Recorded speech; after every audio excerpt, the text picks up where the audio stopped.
তুমি জান্নাতের কোন দরজা দিয়ে যেতে চাও কমেন্টে অবশ্যই জানাও। জান্নাতের 8টি দরজা আছে। প্রথম দরজা বাব আল জিকির। এই দরজা দিয়ে সেই সব মুসলমান প্রবেশ করবে যারা আল্লাহর জিকির করে।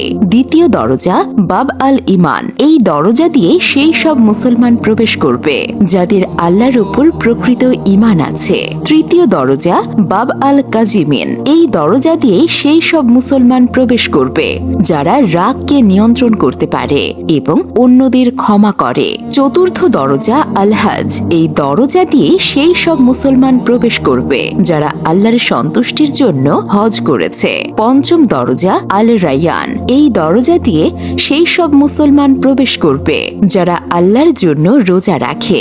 ষষ্ঠ দরজা আল সাদাকা।